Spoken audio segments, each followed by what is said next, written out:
জানিয়ে দিব হাতে থাকা সর্বশেষ আপডেট বাংলা সংবাদ। প্রথমেই সংবাদ শিরোনাম। সব সমস্যার সমাধান হবে নির্বাচনের মাধ্যমে বলেছেন নীরব। এরপর জানিয়ে দিব ধর্মীয় উগ্রবাদ মাথাচাড়া দিলে গণতন্ত্রের কবর হবে বলেছেন তারেক রহমান। এদিকে দেশের নেতৃত্ব যার কাছেই যাক পরিবর্তিত ব্যবস্থা প্রয়োজন বলেছেন নাহিদ ইসলাম। আরও জানিয়ে দিব বাংলাদেশের বিরুদ্ধে কোনো ষড়যন্ত্র করে লাভ হবে না বলেছেন আমিনুল হক। সর্বশেষ জানিয়ে দিব বিএনপির দুই গ্রুপের সংঘর্ষে আহত ছাত্রদল নেতার মৃত্যু। এতক্ষণ শুনছিলেন সংবাদ শিরোনাম, এবারে বিস্তারিত। সব সমস্যার সমাধান হবে নির্বাচনের মাধ্যমে বলেছেন নীরব। সব সমস্যার সমাধান হবে নির্বাচনের মাধ্যমে বলে মন্তব্য করেছেন ঢাকা মহানগর উত্তর বিএনপির আহ্বায়ক সাইফুল আলম নীরব। একই সঙ্গে তিনি বলেন, দীর্ঘ আন্দোলনের মধ্য দিয়ে আমরা যে সুফল পেয়েছি সেটিকে ধরে রাখতে হলে প্রয়োজন নির্বাচন। এত তালবাহানা করার তো কোনো দরকার নেই। বুধবার ১৯ মার্চ শেরেবাংলা নগর থানাধীন ঢাকা মহানগর উত্তর বিএনপির আওতাধীন গণভবন স্টাফ কোয়ার্টার ইউনিট আয়োজিত এক ইফতার বিতরণ অনুষ্ঠানে তিনি এসব কথা বলেন। ইফতার বিতরণ অনুষ্ঠানে তিনি বলেন, আমরা সবাই একটি উদ্দেশ্যে স্বৈরাচার ফ্যাসিস্টকে বিতাড়িত করেছি। সে উদ্দেশ্য ছিল বাংলাদেশের মানুষের রাজনৈতিক গণতান্ত্রিক সাংবিধানিক অধিকার কেড়ে নিয়েছিল। এগুলো বাংলাদেশের মানুষের কাছে ফিরিয়ে দেয়া। বিএনপির এই নেতা বলেন, সেই 1-11 থেকে ষড়যন্ত্র শুরু হয়েছে। এখন নির্বাচন হলে বিএনপি ক্ষমতায় আসবে, অতএব নির্বাচন দেওয়া যাবে না। সেই কাহিনী ঘুরিয়ে ফিরিয়ে এখনো চলছে ইনিয়ে বিনিয়ে। ওইসব ছলাকলা চলবে না। এ ষড়যন্ত্র আওয়ামী লীগের ষড়যন্ত্র। এ ষড়যন্ত্র বরদাস্ত করা হবে না। শেখ হাসিনার বিরুদ্ধে যেমন লড়াই করেছি, প্রয়োজনে আবারও লড়াই করে জনগণের ভোটের অধিকার প্রতিষ্ঠা করা হবে। অন্তর্বর্তীকালীন সরকারের উদ্দেশ্যে তিনি বলেন, যে কাজগুলো নির্বাচিত সরকারের করার কথা, নির্বাচিত সংসদের করার কথা, সংসদের আলোচনার মাধ্যমে করার কথা, আজকে মনে হচ্ছে সেগুলো কিছু লোকের হাতে চলে যাচ্ছে, তাদের দায়িত্বে চলে যাচ্ছে, তারাই সিদ্ধান্ত নিচ্ছে। এমনকি রাজনৈতিক দলগুলোর যে ভূমিকা সেগুলো আজকে প্রশ্নবিদ্ধ হচ্ছে। অন্তর্বর্তীকালীন সরকারের প্রধান দায়িত্ব ছিল একটি অবাধ, সুষ্ঠু, নিরপেক্ষ নির্বাচনের মাধ্যমে জনগণের মালিকানা ফিরিয়ে দেওয়া। ধর্মীয় উগ্রবাদ মাথাচাড়া দিলে গণতন্ত্রের কবর হবে বলেছেন তারেক রহমান।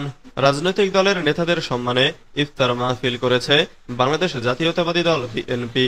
এতে বাংলাদেশ জামাতে ইসলামী, ইসলামী আন্দোলন বাংলাদেশ, বাংলাদেশ খেলাফত মজলিস, জাতীয় নাগরিক পার্টি, গণ অধিকার পরিষদ, এবি পার্টি, জাতীয় পার্টি সহ বিভিন্ন রাজনৈতিক দলের শীর্ষ নেতারা অংশ নেন।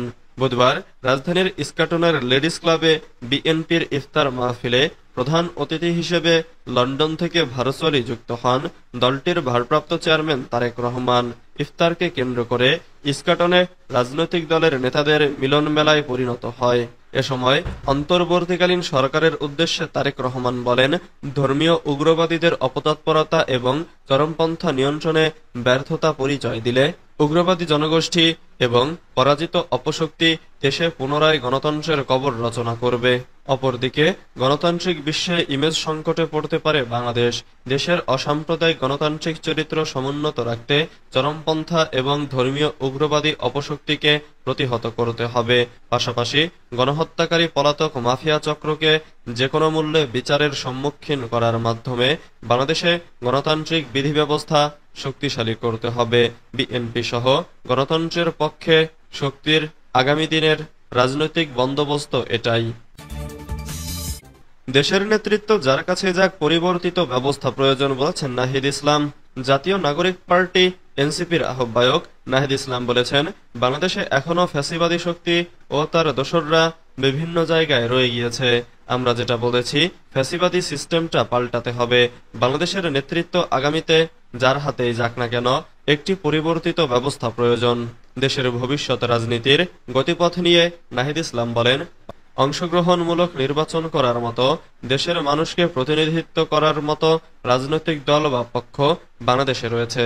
5 আগস্ট যে শক্তিকে বাংলাদেশের মানুষ পরাজিত করেছে, মুজিববাদ ও ফ্যাসিস্ট আওয়ামী লীগকে বিতাড়িত করেছে, আগামীতে বাংলাদেশের ভবিষ্যৎ রাজনীতি ও নির্বাচনে সেই মুজিববাদী রাজনীতির কোনো স্থান হবে না।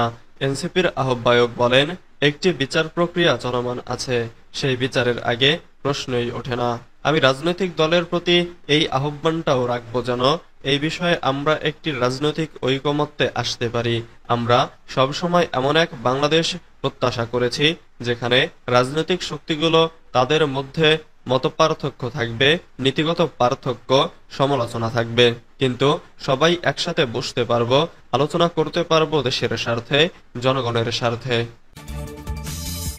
বাংলাদেশের বিরুদ্ধে ষড়যন্ত্র করে লাভ হবে না বলেছেন আমিনুল হক।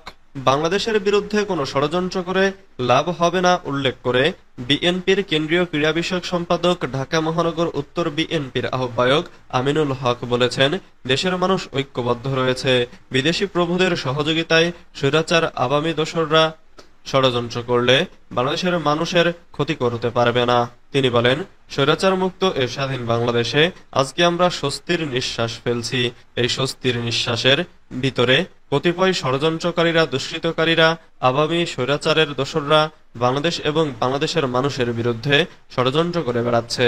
এই অন্তর্বর্তী সরকারকে ব্যর্থ করতে বাংলাদেশের ভিতরে একটি অস্থিতিশীল পরিস্থিতি তৈরি করার চেষ্টা করেছে তারা।